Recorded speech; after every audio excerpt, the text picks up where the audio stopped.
Alors, Seigneur, ce matin encore, Seigneur, je prie, éternel Dieu de grâce, Seigneur, que chaque personne, Seigneur, qui s'est déplacée, chaque personne qui se connecte en ce moment, Seigneur, pour t'entendre, puisse être rejoint, Seigneur. Je prie, éternel Dieu de grâce, afin que je sois cet instrument dans tes mains, Seigneur. Seigneur, je prie qu'au son de ma voix, ce soit toi qui parles au cœur, Seigneur. Ce soit toi, Seigneur, qui communique, Seigneur, ta pensée. Ce soit toi qui communique, Seigneur, la réponse. Ce soit toi qui communique, Seigneur, la solution. Ce soit toi qui communique la guérison dans le cœur ce matin, Seigneur. Merci de prendre le contrôle, Seigneur. Oui, éternel, nous voulons aller plus loin avec toi. Amen. Alors, bonjour à tous. Alors, c'est un plaisir pour moi ce matin de partager avec vous le message de ce jour. C'est un plaisir pour moi de me disposer pour que Dieu puisse m'utiliser, pour que le Saint-Esprit puisse parler à chacun de vous. Je ne veux pas que vous veniez écouter Alice, parce qu'Alice n'a rien à dire. Mais je prie que, alors que je vais partager le texte, que moi-même je puisse me disposer, mais que toi aussi tu puisses te disposer et que Dieu puisse te parler. Amen. Alors, nous sommes le premier dimanche après la Pâque, donc en tout cas le dimanche passé c'était la Pâque. Et la Pâque, c'était la fin d'un temps de jeûne qu'on avait pris. En tout cas, moi j'ai aimé le potluck sucré salé. Le potluck sucré salé de dimanche dernier, ça faisait du bien. Après avoir pris une semaine de jeûne, ça faisait du bien. Alors, la semaine de jeûne, là, c'était notre deuxième semaine de jeûne pour l'année. Et puis, le thème, c'était « Marcher avec Jésus ». Alors, moi, je vais continuer dans ce sens-là. Et pendant toute la semaine de jeûne, il y a eu des intervenants qui, matin après matin, ont apporté vraiment ce que Dieu avait déposé sur leur cœur par rapport à ce thème de marcher avec Jésus. Et c'était puissant de voir comment Dieu les a conduits. Alors, en tout cas, ce qui ressortait le plus souvent et ce que moi j'ai retenu, c'est que tant que Jésus est dans notre barque. Pourquoi? Parce qu'on a choisi. C'est un choix. Tu as choisi de marcher avec lui. Alors, il est dans ta barque. C'est ce qui est puissant. Alors, ce qui aussi ressortait pendant la semaine, là, c'est que peu importe qu'il y ait la tempête, la violence de la tempête, peu importe la pluie, qu'il y ait de bonnes nouvelles, des mauvaises nouvelles, ce n'est pas ça qui va enlever Jésus de la barque. Il est dans la barque. Ce n'est pas les éléments qui vont le faire sortir. Il reste dans la barque. Il est avec toi. Alors, ce qui est ressorti aussi, c'est qu'en fait, il faut avoir le regard sur lui et non sur les éléments qui étaient déchaînés. Alors, on se rappelle aussi que dans le livre de Marc, parce qu'on a partagé sur Marc, on a vu comment Jésus, il a été surpris de la frayeur qu'ont manifesté les disciples. Parce qu'eux, ils étaient tellement effrayés par la tempête, par la violence du vent, qu'ils ont oublié la puissance de celui qui était avec eux. C'est parce que je me suis dit, mais pourquoi Jésus est effrayé? Pourquoi Jésus est étonné? Mais il est étonné, pourquoi? Parce que les disciples, ils avaient plus peur. Ils avaient peur de la tempête qu'ils voyaient. Au lieu de se dire, mais Jésus il a accompli tellement de miracles. Celui qui est avec nous, là, il est puissant plus que le vent de la tempête. Alors vraiment, et ça me fait penser aussi à Pierre. C'est la même chose, hein, en fait. Pierre, qu'est-ce qui a fait qu'il s'est enfoncé aussi? Parce qu'il a enlevé son regard sur Jésus. Il a mis son regard sur l'eau sur laquelle il marcherait. Parce qu'il était dans le surnaturel, là. Mais quand il a enlevé son regard, il a commencé à s'enfoncer. Donc, marcher avec Jésus, là, ça nécessite quelque chose. Ça nécessite que ton regard reste sur lui. Amen. Alors, le thème du message de ce jour, c'est marcher avec Jésus et recevoir la manne pour ta journée. Amen. Et le texte qu'on va utiliser pour ce message, c'est Exode 16. On va vraiment lire tout le livre tout le chapitre d'Exode. Alors quand on parle de marche dans la Bible, la première personne qu'on voit Abraham. C'est le premier qui a commencé à marcher avec Dieu.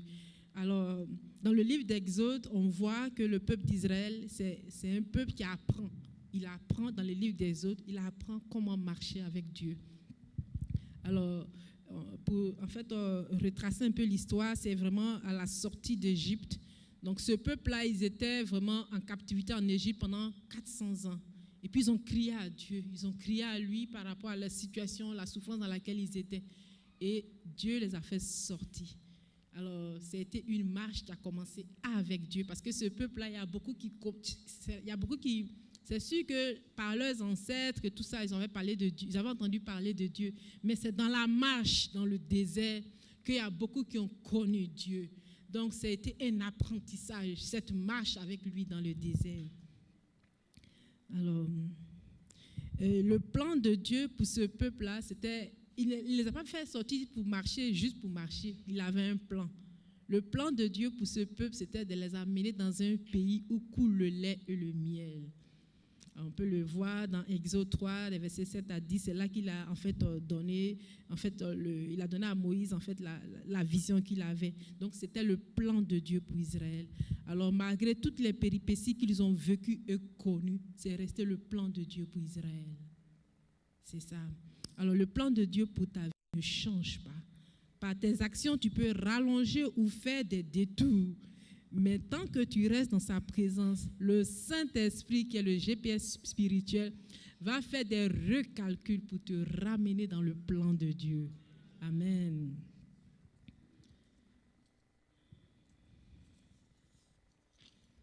Alors, pendant la marche du peuple d'Israël dans le désert, c'est sûr, ils ont connu des défis, ils ont connu surtout l'inconfort par rapport à la nourriture. On sait tous, quand on entend désert, il n'y a rien là-bas. Il n'y a pas de fruits, il n'y a pas de viande, en tout cas, c'est sec. Donc, ils ont connu de l'inconfort par rapport à la nourriture. Et ils n'ont pas demandé quelque chose à Dieu, ils se sont mis à murmurer. Alors, on va lire dans Exode 16, les versets 1 à 3. On dit, toute l'assemblée des enfants d'Israël partit d'Élim. Et ils arrivaient au désert de Sin, qui est entre Élim et le Sinaï. Le 15e jour du second mois, après leur sortie du pays d'Égypte. Et toute l'assemblée des enfants d'Israël murmura dans le désert contre Moïse et Aaron. Amen. Alors, le verset 2, je le reprends, on dit, toute l'assemblée des enfants d'Israël murmura dans le désert contre Moïse et Aaron. Au verset 3, on dit, les enfants d'Israël leur dirent, que ne sommes-nous pas morts, que ne sommes-nous morts par la main de l'Éternel dans le pays d'Égypte, quand nous étions assis près des pots de viande, quand nous mangions du pain à satiété, car vous nous avez menés dans ce désert pour faire mourir de faim toute cette multitude. Alors, qu'est-ce qu'on voit? Toute l'assemblée a murmuré. Alors, je suis allée voir le mot murmurer dans le dictionnaire Robert. Murmurer, c'est émettre une protestation sourde. C'est-à-dire que ta protestation, tu ne le prononces pas verbalement, tu le murmures, tu le penses. C'est dans ton cœur, il y a quelque chose qui se passe, il y a comme une plainte, mais intérieure. Donc, c'est ça. Donc, le murmure et la protestation, ça fait perdre de vue l'objectif. C'est ça. Parce que ça nous recentre sur nous. Au lieu de regarder où on va, le murmure et la protestation, c'est comme si on rabaisse la tête, on se regarde, on voit notre situation, on a le regard sur nous. Alors, et ça fait que ce peuple-là, il n'avait plus le plan de Dieu, parce qu'on a vu que le plan de Dieu, c'est de les amener dans un pays où coule le lait et le miel. Mais le fait qu'ils se sont mis à murmurer, c'est-à-dire que tellement ils sont centrés, ils étaient centrés sur eux, ils ne voyaient plus en avant, là, maintenant. Et ils se sont mis à murmurer. Alors, ils n'ont pas demandé. Moi, c'est ça qui m'a... Parce que quand je relisais le texte, je me suis dit, ils n'ont rien demandé, ils sont pleins. Ils se sont plaints. Alors, c'est normal, hein, quand tu marches avec Jésus, il y a un moment peut-être que tu ne vois pas où tu t'en vas.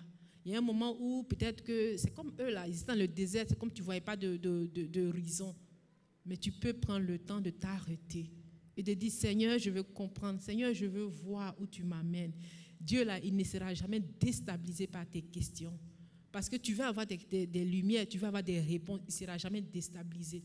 Mais murmurer, c'est dire je vais contre ce que tu veux faire. Donc c'est vraiment deux choses différentes. Alors, même dans le désert, Dieu est capable de pouvoir.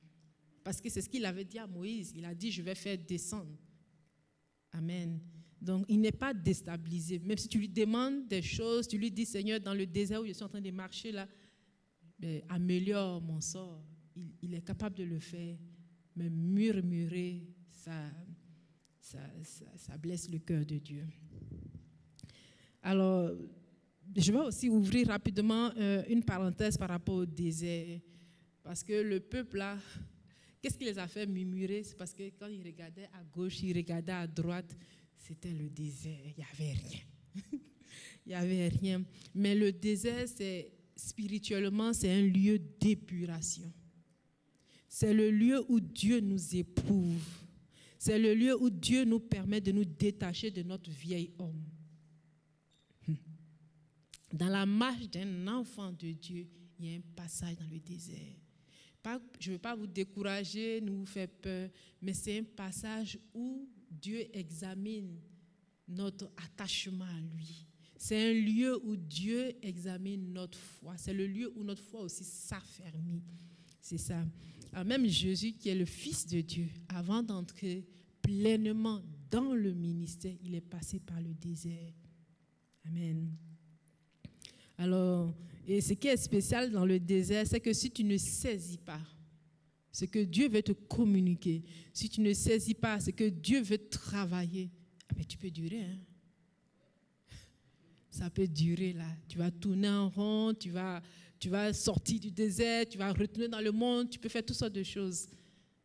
Mais tant que, et Dieu va te ramener là-bas, parce que quand tu vas revenir à lui, il va dire, il n'y a pas de problème, bienvenue mon enfant.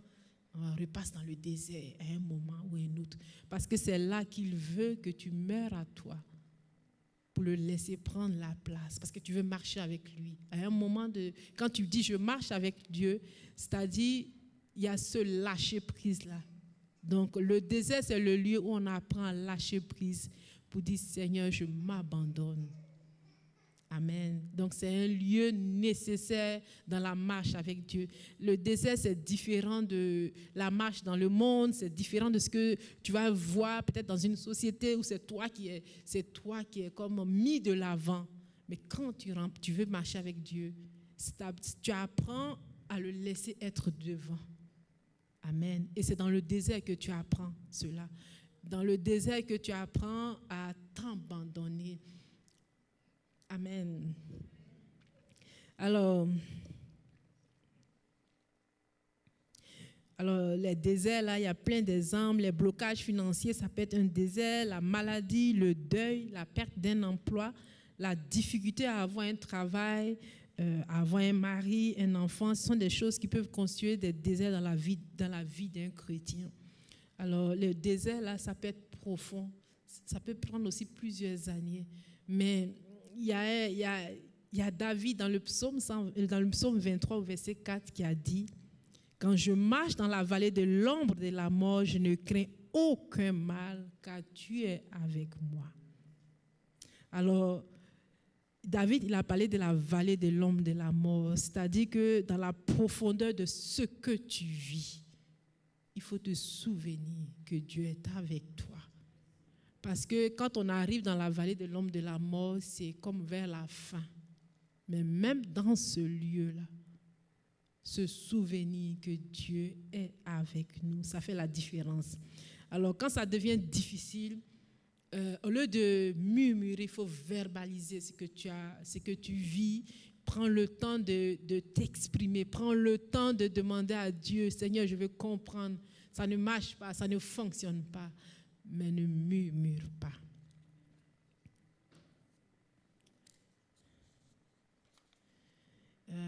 Il y a un homme de Dieu aussi que j'aime bien, Habakkuk. Lui aussi, il était là, ça ne marchait pas l'affaire, là, ça n'arrivait pas. Alors, qu'est-ce qu'il a fait? Il a questionné Dieu. On peut le lire dans Habakkuk 2 au verset 1. Il a dit, j'étais à mon poste et je me tenais sur la tour. Je veillais pour voir ce que l'Éternel me dirait et je répliquerai par ma plainte ou mes reproches. C'est-à-dire que lui s'est dit, moi là j'ai des questions. Dieu m'a dit, il y a quelque chose qui va se faire. Et puis ça n'arrive pas, ça n'arrive pas. Alors il est venu se positionner. Seigneur, réponds-moi, dis-moi quelque chose. Mais dans tous les cas, moi je suis prêt pour te répondre. C'est-à-dire c'est la même chose. Toi peut-être que tu attends quelque chose. Ça fait 2 ans que tu es en train de tourner, tu es en train de tourner. Alors tu vas dans la présence du Seigneur. Seigneur, je veux avoir des réponses. Dieu peut te dire, le Saint-Esprit dans ton cœur peut te dire, sois patient. Tu dis, ah là, Seigneur, la patience, ça fait déjà 2 ans. Ça fait déjà 2 ans. Donc, il était prêt à répliquer quand Dieu allait parler. Dieu, ça ne dérange pas Dieu, ce n'est pas un péché. Mais il était prêt pour dire, ah, si tu me dis de patienter là, Seigneur, j'ai la réponse, hein, j'ai patienté 2 ans. Alors, tu sais, tu ouvres le dialogue, alors le Saint-Esprit va venir t'encourager. Quand Habakkuk, là, quand il a répliqué, qu'est-ce qu'il lui a dit?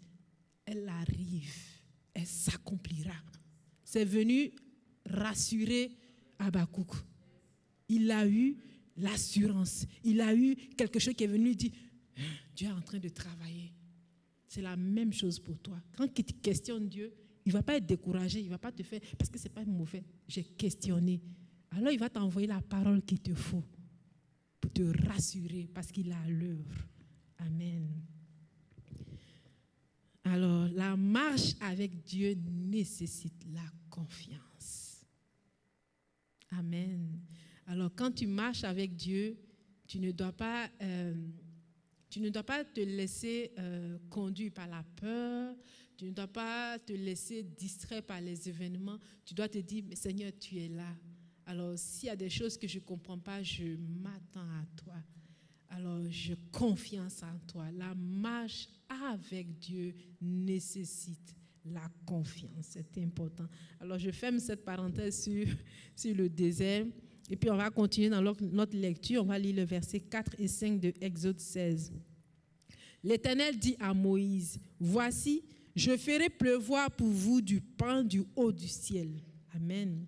Le peuple sortira et en ramassera jour par jour la quantité nécessaire afin que je le mette à l'épreuve et que je vois s'il marchera ou non selon ma loi.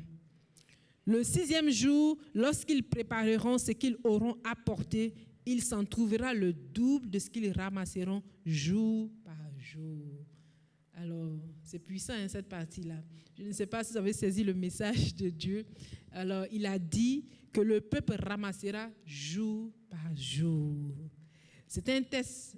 C'est d'abord un test pour le peuple d'Israël parce que Dieu voulait voir leur fidélité à respecter des instructions. Ça, c'est d'abord la première chose.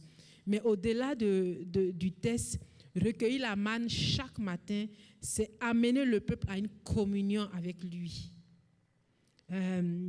Parce qu'on dit, il y a une personne qui va les ramasser. On dit, alors, la personne qui ramasse doit aller récupérer en fait ce que Dieu a en réserve pour sa famille. C'est ça, c'est ce qui est puissant dans ce test-là.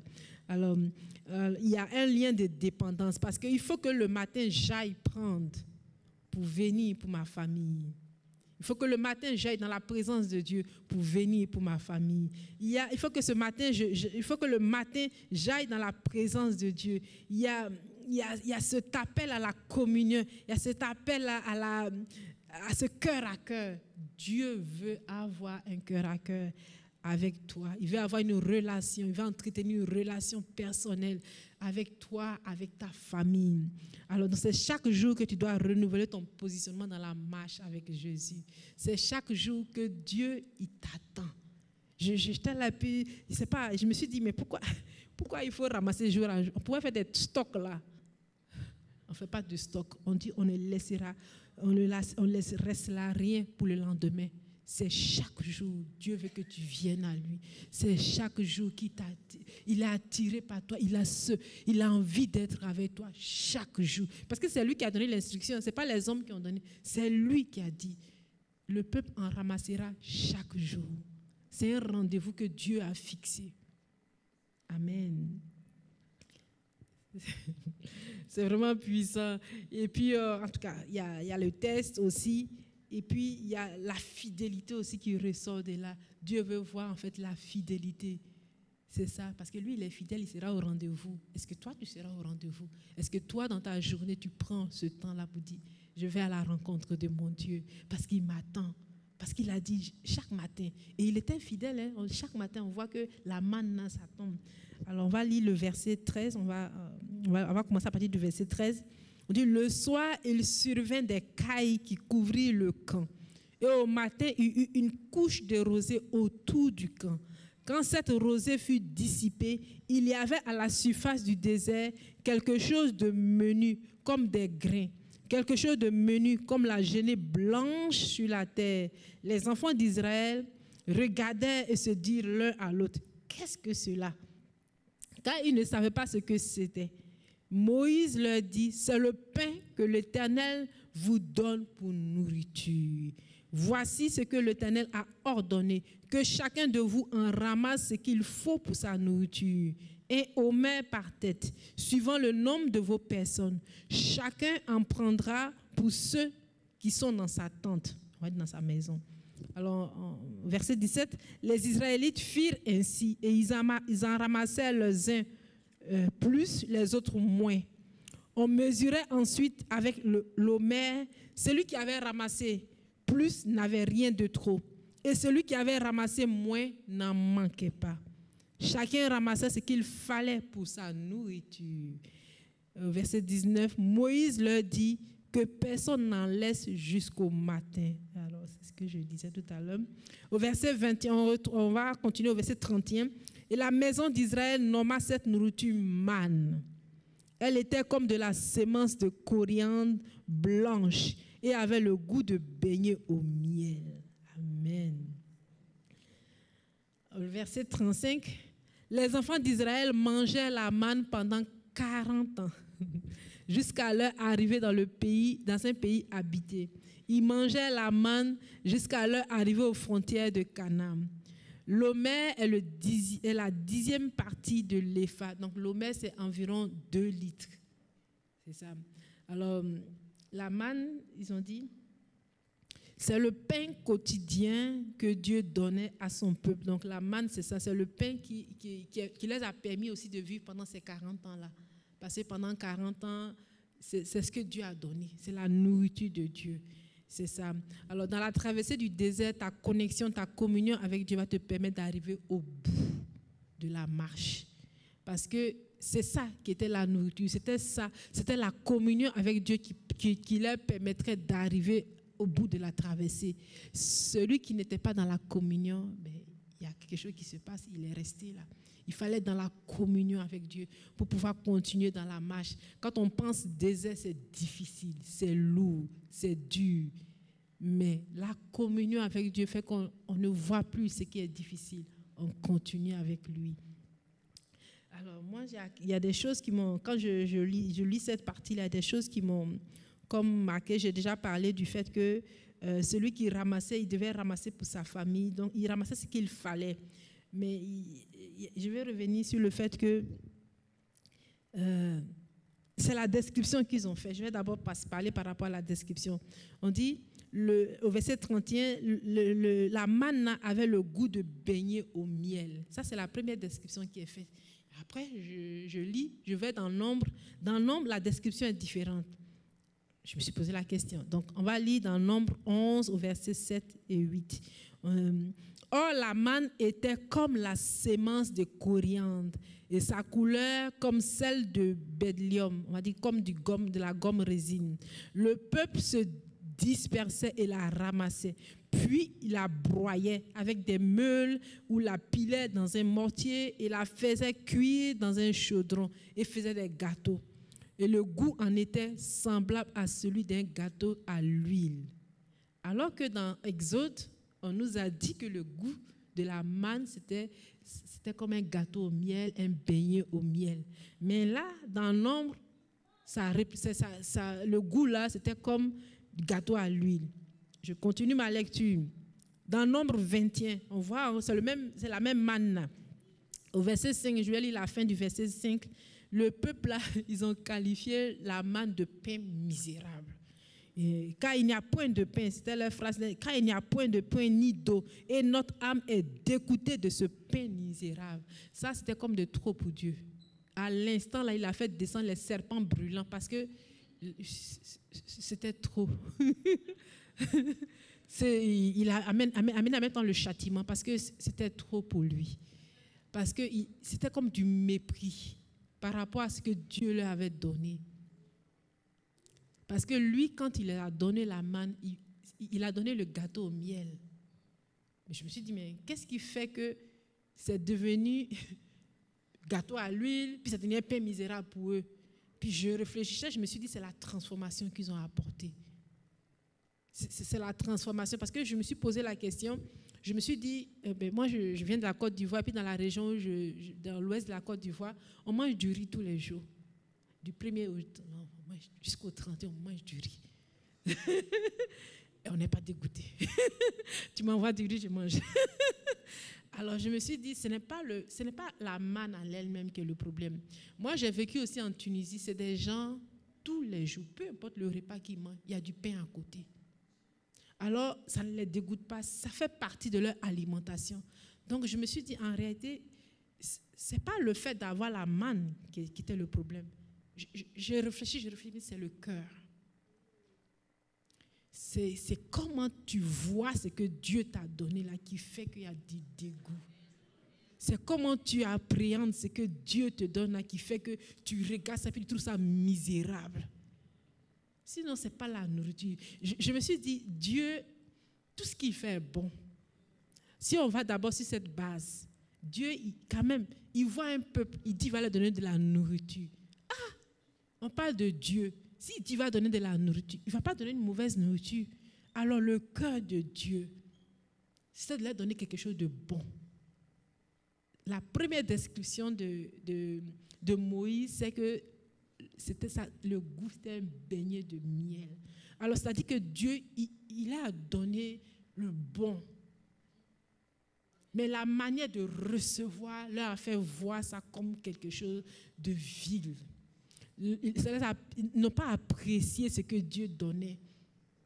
Et le fait de ne pas apprécier fait que ça a envoyé du dégoût. Parce qu'on te donne quelque chose et puis, c'est quoi ça?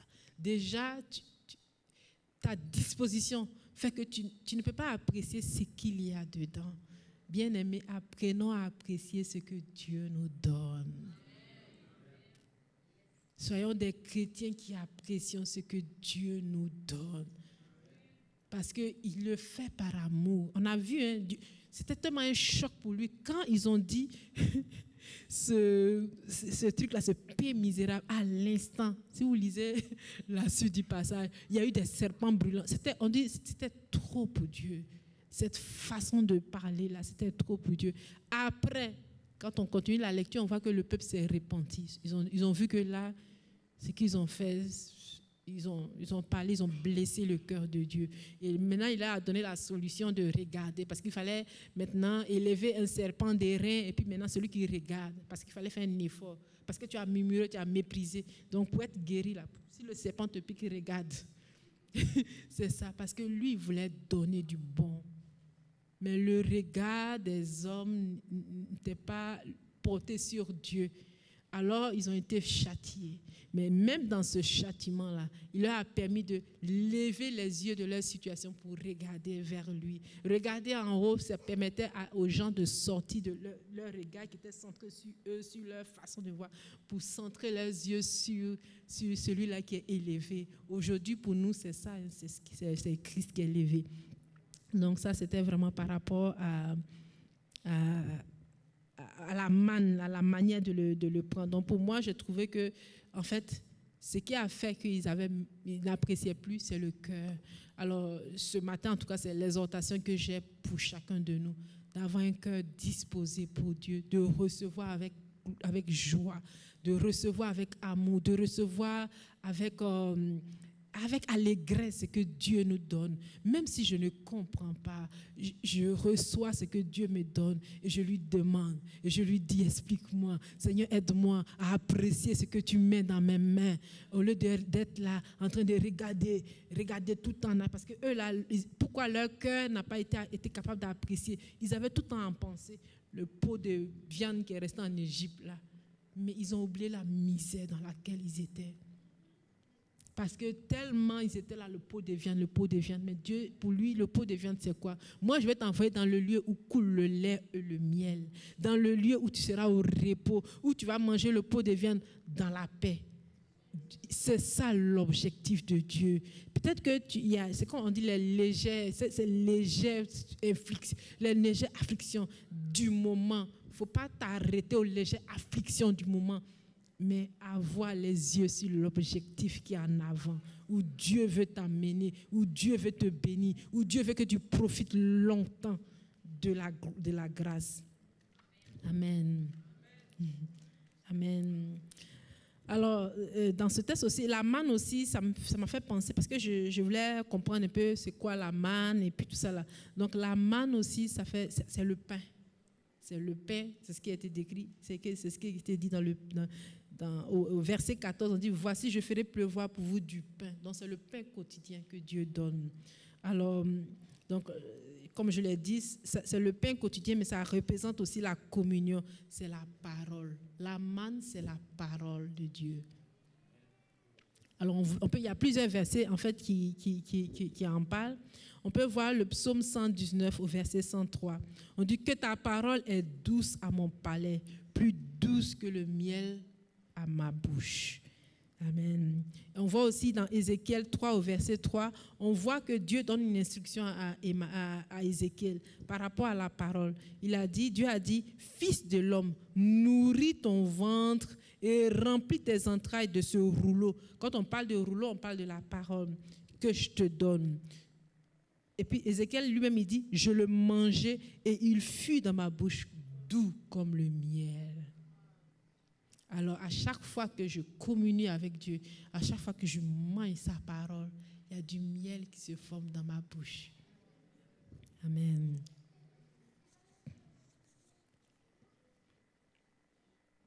Alors, je me suis dit, mais le miel, c'est quoi? Quand je faisais mes recherches, le miel, il représente la douceur. Le miel, il représente la vérité, c'est le plaisir. Parce que quand on goûte du miel, il y a du plaisir. C'est la connaissance, c'est la sagesse. Alors, le miel, quand on pense miel, il y a donc il y a ce plaisir-là que Dieu veut que la personne qui vient dans sa présence puisse ressentir. Donc, c'est la même chose aussi. Quand je médite ma parole, il y a de la saveur. Alors, quand je médite ma parole, je vais dans cette profondeur-là pour recevoir, pour ressentir ce plaisir-là. Amen. Parce que quand on parle de goût de miel, c'est quand, supposons, je mange le gâteau. Le miel, dans le gâteau au miel, là, je ne vois peut-être pas le miel dessus, mais c'est quand je mange, quand je savoure, le goût du miel ressort. De la même façon, quand je mange la parole, quand on parle de manger la parole, c'est aller en profondeur de la parole. Dans la parole, quand je me plonge dans la parole, plus je me plonge dans mon être, je sens ce goût du miel. Je sens cette présence. Je sens qu'il y a quelque chose qui se passe en moi. Alors, c'est ça. Et quand on a lu tout à l'heure, on a vu que les peuples d'Israël, ils prenaient la manne, ils l'écrasaient, ils cuisinaient ça. Ça, ce n'est pas un problème. Mais quand eux, ils ont fait ça, ils ont tellement détérioré la manne que le goût est devenu comme le goût de gâteau à l'huile. Alors, j'ai fait le parallèle avec ma vie de prière, avec ta vie de prière. Alors, c'est-à-dire que tu peux décider que, bon, temps avec Dieu, je peux louer Dieu, c'est une bonne chose. Je peux danser, je peux me coucher pour prier. Tout ça, c'est des bonnes choses. C'est la transformation que j'apporte dans mon temps de prière. Mais je ne dois pas oublier ce qui est important. Prends le temps pour lire ma Bible. Si je passe toutes mes journées à écouter des messages après messages, je passe toutes mes journées à écouter la louange, c'est une bonne chose. Mais c'est important de prendre le temps pour entendre la voix de Dieu à travers la parole. Ça doit être comme, je sais pas comment je dis, c'est ça qui est le miel dans ma relation avec Dieu. C'est-à-dire que prendre le temps de dire, Seigneur, je vais ouvrir ma parole pour t'entendre. Je vais ouvrir ma parole pour lire. Donc, c'est-à-dire, un chrétien ne doit pas avoir une vie de prière où la Bible est absente. Si ta vie de prière, si tu as une vie de prière, il n'y a pas de Bible, il n'y a pas de miel, c'est gâteau à l'huile. C'est ça. Donc, ta parole doit être là. Et je me dis, la façon de... Il y a des gens qui vont dire, moi, depuis là, je lis la Bible, je suis fatigué de lire ma Bible. Mais il y a la manière. Si 2025 te dit, ben moi là, Romain là, qu'est-ce que Paul a dit aux Romains? Toute l'année 2025 là, moi là, je veux comprendre ce que Paul a dit. Bien aimé, tu ne vas pas t'ennuyer, ça ne va pas être dégoûtant pour toi. C'est sûr, parce que tu veux rentrer dans la profondeur. Tu prends ton cahier et tu lis chaque mot, ce que Paul a dit aux Romains. Ah, ton année sera bénie. À aucun moment, tu vas t'ennuyer. Donc, si tu es là dans ton cœur, tu es là, tu te dis, moi là, je m'ennuie. Parole de Dieu, la fois de lire, je m'ennuie. Donc, je vais mettre de la loin. C'est qu'il y a quelque chose. C'est la transformation que tu fais qui t'ennuie. Parce que la transformation, tu as enlevé le plus important. Tu t'es concentré sur d'autres choses. Tu n'as pas mis ton focus sur l'essentiel qui est le miel. Alors, si dans ta relation avec Dieu, il n'y a que d'autres choses et qu'il n'y a pas de communion avec Dieu. Parce que c'est vrai, quand je loue, oui, c'est bon, mais la parole de Dieu, c'est lui qui me parle. Et la parole de Dieu, c'est ce qui me tient. Parce que je loue, je saute. Et puis, c'est bon tout ça là.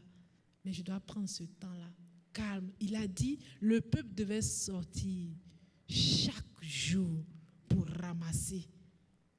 Ah, le peuple là, peut-être qu'ils ont d'autres choses comme nourriture dans la maison. Mais l'instruction que Dieu a donnée, il faut venir ramasser la manne. C'est-à-dire, malgré tout ce que tu as, c'est bon, mais viens ramasser la manne. Viens dans ma présence. Viens le matin avec moi. Peu importe, le texte, ça parle du matin, mais c'est à toi de voir. Mais dans ta journée, viens avoir ce cœur à cœur avec Dieu. Amen. Alors, parce que si je lis de façon, comme on a dit, si je lis pour dire, je joue ma Bible, je lis, ça devient comme de la routine. La routine, c'est sûr qu'il n'y a plus d'envie parce que je le fais. C'est la même chose quand je viens à l'église. Si le matin, si le dimanche, tu dis je viens à l'église, parce que c'est normal, c'est dimanche, je suis chrétien, il faut que je vienne à l'église, c'est vide. Parce que tu vas voir, tu vas louer, quand on dit de louer, tu es là comme c'est là, tu loues comme c'est là. Mais quand tu viens, tu dis, ah là là, toute la semaine, j'ai travaillé pour les gens, j'ai fait ceci, j'ai travaillé pour moi, mais dimanche, je viens dans la présence de Dieu. La personne qui était invitée à aller ramasser la manne, c'est comme un privilège. Alors le dimanche, Seigneur, je vais communier avec toi. Je vais manger la manne à plein dents. Alors quand je rentre là, je dépose mon sac et puis je commence à louer parce que j'ai du plaisir dans le temps que je prends dans la présence de Dieu avec mes frères. C'est ça. Je pense que c'est le cœur de Dieu. Quand je lisais Exode, c'était ce cœur de Dieu là qui me revenait. Je vois souvent, on vient au culte, souvent on est obligé, les gens de la louange aussi sont obligés de pousser, parce que les gens ils sont là, on est là, mais on n'est pas là. On est là, on est en train de penser à autre chose. On est là et puis notre cœur est comme le souci, le diagnostic, le problème qu'on a eu. On est tellement porté sur ça qu'on est là, on loue de la bouche, mais notre cœur n'est pas là.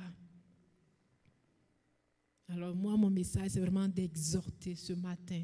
Quand je viens le dimanche, je pouvais dormir. Personne, on est dans un temps, avant là, c'était le temps où Dieu il châtiait, puis c'était visible là.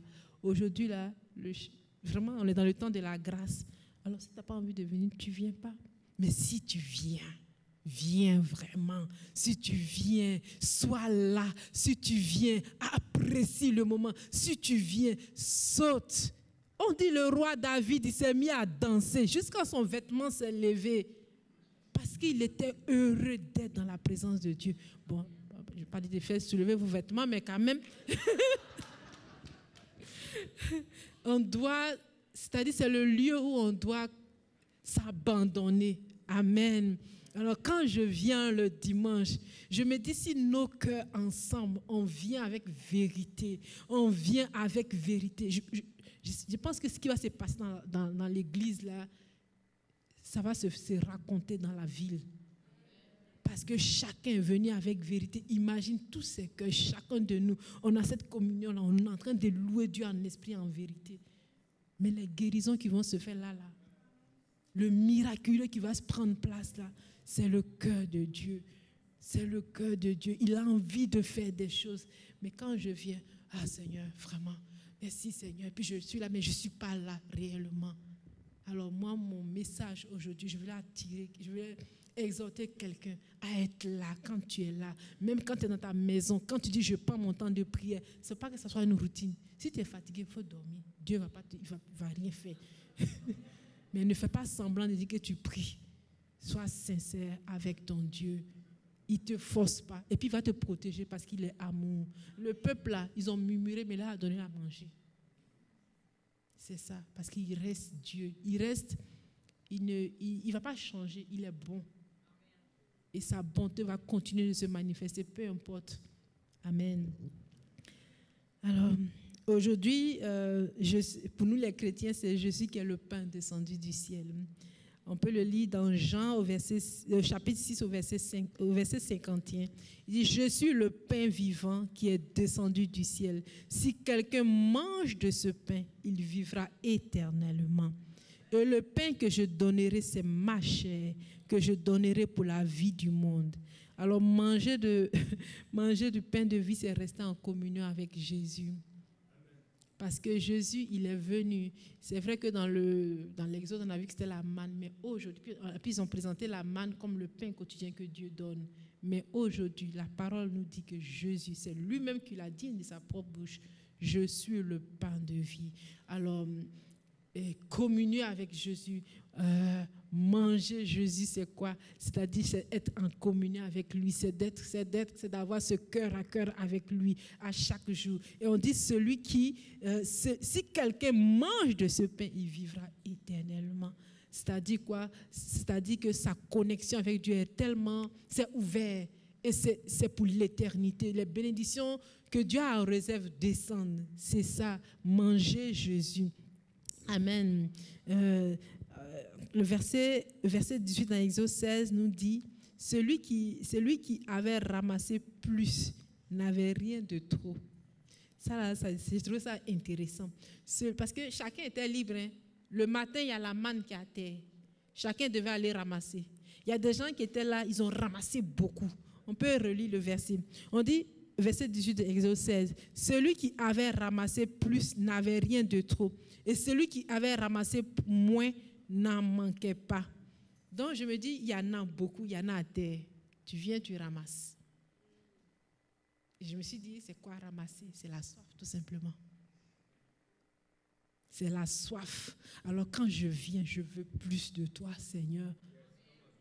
Mais on dit, celui qui a ramassé trop, il n'avait pas, c'était pas trop en réalité. Celui qui avait ramassé plus n'avait pas de trop, voilà. Pourquoi? Parce que ta soif, c'est selon ta soif que tu ramassais. C'est selon ta soif que tu viens dans la présence de Dieu. Ça ne sera jamais trop parce que c'est ta soif que tu manifestes. Celui qui avait ramassé peu aussi, il n'y a pas de condamnation. C'est sa soif qui est là. Il a besoin d'un peu. Alors Dieu le donne le peu. Mais c'est avec ta soif, la manière dont tu viens. J'ai trouvé ça vraiment puissant. Donc, quand tu t'en vas ramasser, tu ramasses ce qui te convient. Tu n'as pas besoin de regarder l'autre. L'autre, là, lui, il a besoin d'un bol. Et c'est suffisant pour lui. Parce qu'on dit, celui qui avait ramassé moins n'en manquait pas. Parce que c'est selon son besoin. Toi, tu as besoin de plus. Mais prends plus. Tu as besoin de plus. Alors, reste plus de temps dans la présence de Dieu. Il y a des gens qui sont là, il fallait témoigner. Ils m'ont dit, moi, j'ai fait 4 heures aujourd'hui, j'ai passé 4 heures avec Dieu. Tu le regardes, il dit, mais c'était son besoin, sa soif. Toi, tu es là, tu as fait 5 minutes, mais puis 5 minutes là-même, c'était... Mais c'est selon ta soif. Mais une chose est sûre, celui qui a fait le 4 heures, mais tu vois ses fruits aussi, là. Parce qu'il a pris du temps dans la présence de Dieu. Mais il n'y a pas de concurrence. Celui qui a fait 5 minutes aussi, c'est selon son besoin. Son fruit aussi est là. Il n'y a pas de jalousie là. Donc, je me dis, c'est la soif. Donc, celui qui s'en a ramassé, il y en a. Si tu vois beaucoup comme ça, puis tu prends petit, c'est toi qui as choisi. Tu vois beaucoup, tu prends beaucoup, c'est-à-dire, je veux plus de toi, Seigneur. Je veux plus de toi, je veux plus de toi. Et je me dis, tu sais, on est au Canada, il y a beaucoup de choses, on dit le temps. Chaque fois, les gens disent, j'ai pas le temps. Mais je me dis, si j'ai envie d'avoir le temps là, ben je peux avoir ce temps-là. Il y a des moments, il est arrivé des moments dans ma vie où je dormais peu. Mais le matin, je n'étais pas fatiguée. Pourquoi? Parce que c'est des temps avec Dieu. C'est bizarre, hein, c'est spécial. Parce que j'avais ce cœur-là, j'avais cette soif-là. Je voulais vraiment passer du temps avec lui. Alors, je faisais tout, je faisais coucher les enfants et tout ça. Et puis, je prenais dans ma lecture, j'étais là, je voulais le voir. Des fois, tu es là, tu ne vois même pas le temps passer. Après, tu te rends compte, oh mon Dieu, je dois aller travailler. Peut-être tu as dormi 2 heures, tu as dormi 3 heures. Le matin, tu arrives, les gens, oh, mais tu es pétillante. Comment tu as fait? Tu es pétillante. Ah ouais? Mais c'est le cœur à cœur parce que c'est Dieu qui nous renouvelle. Peut-être quelqu'un d'autre va dormir 8 heures de temps. Mais il se lève, il est encore fatigué. Mais si toi, ton temps là, tu l'as donné à Dieu, il est Dieu. Alors il restaure. Il n'a pas besoin de 8 heures pour te restaurer. Ton corps a besoin de 8 heures peut-être pour être restauré. Mais Dieu, quand tu es venu dans sa présence, le temps que tu as pris pour méditer sa parole, le temps que tu as pris pour communier avec lui, il restaure tes cellules. Tu te réveilles le matin, toi-même tu ne comprends pas. Mais tu es en forme, tu es en santé, tu es bien. Pourquoi? Parce que ça n'a pas été une insomnie, ce n'est pas un temps d'insomnie, ce n'est pas de l'insomnie. Tu étais en communion avec ta source. Tu étais en communion avec ton Créateur. C'est comme ton téléphone, si tu le branches 5 minutes dans la prise, là, ben il est en communion avec l'électricité, donc c'est 5 minutes d'énergie qu'il va avoir là. Mais moi, je me dis, celui qui me remplit, c'est mon Dieu.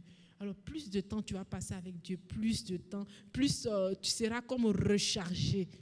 Amen. Donc, celui qui a ramassé plus n'avait rien de trop. Et celui qui ramassait peu n'en manquait pas. Amen. Alors, je vais appeler l'équipe de louange. Et ce matin, en fait, c'était vraiment ce qui était dans mon cœur. C'est vraiment d'exhorter le peuple à pouvoir avoir cette communion avec Dieu, ce désir d'un cœur à cœur. Et je me dis, le livre d'Exode, vous pouvez retourner dans ce livre-là pour pouvoir voir ce que Dieu, la marche avec Dieu, ça s'apprend. Le peuple d'Israël, ils ont appris ce que c'est que marcher avec Dieu. De la même manière, toi aujourd'hui aussi, la marche avec Dieu, tu dis que tu es chrétien, mais ta marche avec Dieu, ça apprend. Il y a des choses que tu dois apprendre à laisser. Il y a des choses que tu dois acquérir pour continuer dans la marche. Parfois, il faut être léger. C'est ça. Il faut être léger. Il y a des choses que tu vas abandonner qui vont te permettre aussi d'avancer, puis d'aller plus loin et puis plus rapidement. Il y a du travail qui doit se faire. Nous, le vendredi, on a eu un temps ici, les femmes, dans le livre de Ruth. Mais on se rend compte que dans chaque texte de la Bible, Dieu nous parle. On a lu le livre de Ruth, on a vu le désert aussi. On a vu ce que Dieu voulait faire. On a vu ce que Dieu voulait faire dans la vie des 3 personnes. Mais en fait, on parle de Ruth, mais on a vu que quand il y a eu le désert, Elimelech, il a sorti, c'est la famine, c'est le désert qui était là, mais lui et sa famille sont sortis du désert là. Ils n'ont pas voulu rester, ils n'ont pas voulu vivre, voir ce que Dieu voulait faire. Ils sont partis. Ils ont pensé qu'ils allaient trouver là-bas quelque chose de mieux, mais là-bas le monsieur il est mort, ses 2 fils sont morts. Quand sa femme est revenue, mais elle a eu la force de revenir dans la présence de Dieu. Et quand elle est revenue, Dieu l'a restaurée d'une autre façon, d'une manière ou d'une autre, Dieu l'a restaurée. Alors, moi, je vais inviter aujourd'hui chacun de nous. Ça peut être difficile, peut-être la situation que tu vis actuellement. Ça peut être difficile, les perspectives que tu vois. Mais n'hésite pas à venir dans la présence de Dieu. N'hésite pas à retourner dans son intimité. Quand ça devient trop lourd, laisse tout ce qui est comme barrière, comme tout ce qui est comme embûche. Laisse tout à côté. Laisse tes perspectives, laisse tes plans B, plans C, tout ça là. Reviens dans le plan A qui est Dieu. Seigneur, je viens m'abandonner parce que je ne comprends pas. Seigneur, je viens m'abandonner parce que je ne vois plus le plan. Je n'ai plus en perspective ce que tu as prévu pour moi. Je me sens comme perdu. Reviens dans la présence de Dieu. Naomi est revenue. Quand elle est revenue, elle se nommait Mara. Pourquoi? Parce qu'il y avait de l'amertume. Moi, je ne sais pas ce que tu vis. Peut-être qu'il y a de l'amertume parce que tu es passé dans le deuil, parce que tu as perdu l'emploi, parce que tu as entendu un mauvais diagnostic. Mais reviens dans la présence de Dieu. Et dans le livre d'Exode, ce qui m'a marqué aussi dans ce chapitre que j'ai lu, les gens là, à aucun moment ils se sont arrêtés pour demander. À chaque fois qu'ils s'adressaient, c'était des murmures. À chaque fois qu'ils parlaient, c'était pour se plaindre. À aucun moment ils se sont arrêtés pour dire où tu nous envoies, montre-nous, donne-nous des images de ce lieu où coule le lait et le miel. Montre-nous, parle-nous du peuple, parle-nous de cette terre où tu nous envoies. Ils n'ont pas demandé, ils ont murmuré, ils sont plaints. Alors toi, dans ta marche avec Dieu, tu peux lui dire, Seigneur, il y a un appel sur ma vie. Seigneur, tu m'as appelé à faire ceci. Seigneur, tu m'as promis des enfants. Seigneur, tu m'as promis un mari. Seigneur, tu m'as promis un travail. Mais je ne vois rien. Montre-moi. Montre-moi où tu m'amènes. Montre-moi quelque chose. Habakkuk, là, quand il a demandé, Dieu lui a dit, écris, ça va s'accomplir. Alors ce matin, je vais inviter quelqu'un à demander à Dieu, Seigneur, montre-moi. Dieu, il parle tantôt d'une manière ou d'une autre. Il peut te parler à travers sa parole. Il peut te parler à travers des rêves. Il peut te parler à travers des songes, des visions. Tu peux être là et puis ouvre tes yeux. Il te montre ce qu'il a envie de faire. Parce que tu demandes. Parce que tu demandes. Tu vas vers lui pour lui dire, Seigneur, montre-moi. Je veux voir. Montre-moi. Mais si tu restes pour dire, ah non, la vie chrétienne, là, c'est difficile, tu rentres dans le murmure, mais c'est comme c'est comme un mur que tu es en train de lever.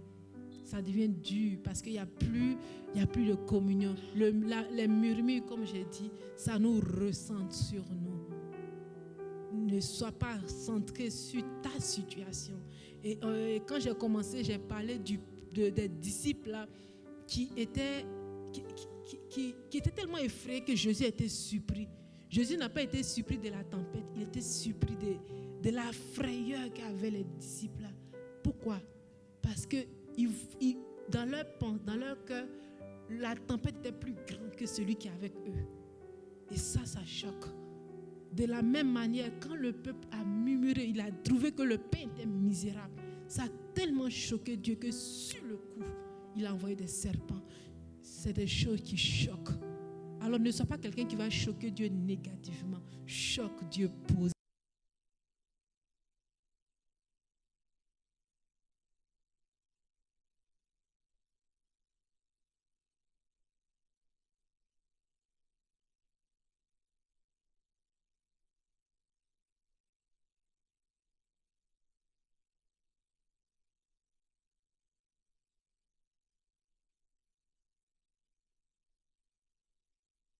Ta soif de comprendre, ta soif de connaître ne va pas blesser Dieu. Il va trouver une manière, un moyen de te montrer ce qu'il veut faire. C'est ça. Sans précipiter les choses, mais il va te montrer des choses. Alors ce matin, c'est cette invitation-là que j'ai pour toi. Moi, je vais t'inviter. Si tu es une personne, tu sais que tu es quelqu'un qui murmure souvent. Ce matin, je vais t'inviter à entrer dans la repentance. Parce que les murmures blessent le cœur de Dieu. Ce matin, je vais t'inviter à être vrai. À pouvoir demander à Dieu, Seigneur, j'aime regarder par le passé. Avant, tu faisais ça. Avant, tu me donnais comme ça. Avant. Mais je ne veux plus regarder derrière. Je ne veux pas être comme le peuple d'Égypte qui regardait les pots de viande qu'ils ont laissés. Dieu voulait leur donner mieux que le pot de viande. Parce que le pot de viande, il était accompagné aussi de la misère. Le pot de viande était accompagné de la souffrance, de l'oppression. Mais Seigneur, ce matin, je vais me repentir parce que je veux regarder de l'avant. Je vais me repentir, Seigneur, parce que dans ma marche, je suis une personne qui murmure. Je ne veux plus être une personne qui murmure. Je vais être une personne qui est reconnaissante. Je vais apprendre à reconnaître ce que tu fais. Parfois, tu es là et tu dis, je n'ai rien pour remercier Dieu. Bien-aimé, même le souffle de vie, c'est une occasion pour remercier Dieu. Parce que tu l'as. Le peuple de Dieu, on dit pendant 40 ans, il y avait la manne. C'est quelque chose qu'ils avaient. Donc, ils ne voyaient même plus la beauté d'avoir cette manne-là. Toi aussi, peut-être le souffle de vie, c'est quelque chose que tu as. Alors, tu trouves que c'est rien. Mais la personne qui est entre la vie et la mort, il s'agrippe. Il veut vivre. Il veut vivre. Alors, le souffle de vie pour lui, c'est une grâce. On a écouté tout à l'heure la missionnaire Joël. On va dire qu'elle a accompli beaucoup de choses. Mais quand elle a été malade, elle voulait guérir. Parce qu'elle veut encore le souffle de vie. Alors toi, tu as la santé, tu as le souffle de vie. Sois reconnaissant. Même si tu n'as pas encore eu le travail, même si tu n'as pas encore eu la maison là, sois reconnaissant. Ta reconnaissance attire le cœur de Dieu. Ta reconnaissance pousse Dieu à te bénir encore plus. Ta reconnaissance propulse l'œuvre de Dieu dans ta vie. Mais sois reconnaissant. Apprécie ce que Dieu te donne aujourd'hui pour pouvoir mieux apprécier ce qu'il prévoit pour demain. Alors je vais vous demander de vous lever puis on va prier.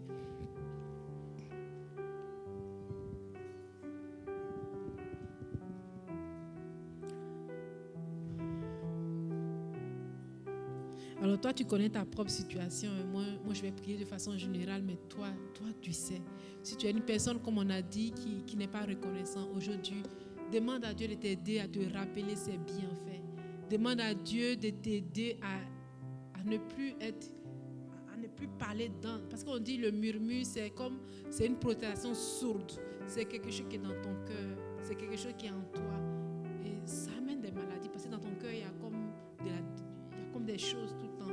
Donc aujourd'hui, répands-toi. On va rentrer dans un temps de repentance. Après, on va demander à Dieu de nous donner la grâce de la reconnaissance. Alléluia, Seigneur, ce matin, Seigneur, tu nous vois, Seigneur. Ce matin, tu vois ton assemblée ici dans ta présence, Seigneur. Seigneur, tu connais chacun de nous individuellement. Tu as cette invitation individuelle parce que tu connais chacun de nous et parce que tu veux avoir une relation avec chacun de nous. Mais ce matin, Seigneur, nous venons à toi tel que nous sommes. Seigneur, tu connais chacun. Tu vois notre façon, Seigneur, de réagir devant l'épreuve, Seigneur. Ce matin, Seigneur, nous venons nous repentir, Seigneur. Sincèrement, nous venons nous repentir, Seigneur. Sincèrement, nous venons nous repentir, Seigneur, pour les murmures, Seigneur, pour le manque de reconnaissance, Seigneur. Pour chaque fois, Seigneur, on était recentré sur ce qui ne va pas, Seigneur. Ce matin, Seigneur, nous voulons te demander pardon, Seigneur. Ce matin, Seigneur, nous voulons te demander pardon si on t'a choqué, si on t'a blessé, Seigneur, par les mots, si on t'a blessé, Seigneur, par la façon dont on a réagi par rapport à ce que tu nous as donné. Ce matin, Seigneur, nous venons nous repentir dans ta présence. Seigneur, vois nos cœurs, Seigneur. Nous venons avec sincérité te demander pardon éternel. Seigneur, ce matin, Seigneur, restaure-nous, renouvelle-nous, donne-nous cette grâce, Seigneur, de la reconnaissance, Seigneur. Ce matin, éternel Dieu de grâce, nous prions, éternel Dieu de grâce, pour apprécier ce que tu nous donnes, Seigneur. Renouvelle nos cœurs, renouvelle nos vies, Seigneur. Renouvelle, Seigneur, notre attachement à toi, Seigneur. Et que, Seigneur, ce matin, Seigneur, la restauration en nous soit pleine et complète, Seigneur. Seigneur, nous te disons merci, éternel. Seigneur, pour ce que tu entends, notre repentir, de ce que tu entends, Seigneur, ce cœur, Seigneur, qui vient à toi sincèrement. Et nous te disons merci, éternel. Amen. Alors, au moment où je priais, je me suis rappelé, en fait, il y a une sœur qui a eu 2 enfants, elle a eu 2 garçons, et puis elle voulait un 3e enfant. Mais dans son cœur, elle voulait tellement avoir une fille. Et puis, elle a accouché. Par contre, elle n'a pas fait d'échographie parce que pour elle, c'est une fille. Elle a accouché, c'était un garçon. Et puis, elle a visité, on bénissait le Seigneur. Et puis, elle dit non, C'est quoi ça? Et ça met la douleur dans mon cœur, mais ça met la douleur dans le cœur de Dieu. Alors ne sois pas comme cela, apprécie ce que Dieu te donne. Elle a regardé avec mépris la grâce que Dieu lui a donnée. Il a donné un enfant, mais tellement elle était focalisée sur la fille qu'elle n'a pas apprécié d'avoir la grâce de Dieu. Mais quel est le plan de Dieu pour cet enfant-là? Alors ce matin, je veux parler au cœur de quelqu'un. Tu te connais. Peut-être que tu voulais avoir un tel poste, Dieu t'a donné un autre poste. Mais ce matin, je veux te dire, répands-toi. Apprécie ce que Dieu t'a donné. Ne regarde pas avec mépris ce que Dieu t'a donné. Il sait ce qu'il fait. Dieu, ce qu'il fait pour toi est bon. Ne regarde pas avec mépris ce qu'il a mis dans ta main. Je le répète parce qu'il y a beaucoup de... Ça vient dans mon cœur. Je sais qu'on est beaucoup méprisant par rapport à ce qu'on a dans la main. Peut-être que ton Canada, tu l'as rêvé autrement. Mais quand tu es venu, tu vois autre chose. Demande à Dieu, Seigneur, avant de venir, j'avais une vision. Seigneur, montre-moi la vision encore. Renouvelle ma façon de voir ce que tu as pour moi. Mais ne méprise pas le chemin par lequel Dieu te fait passer. Ne méprise pas ce que Dieu te donne à chaque jour. Amen. Alors je vais prier aussi pour qu'on ait ce cœur reconnaissant. Amen. Alléluia, Seigneur, je veux te dire merci éternel, Papa. Merci parce que, Seigneur, ce matin, tu nous donnes d'être reconnaissant pour ce que tu mets dans nos vies, Seigneur.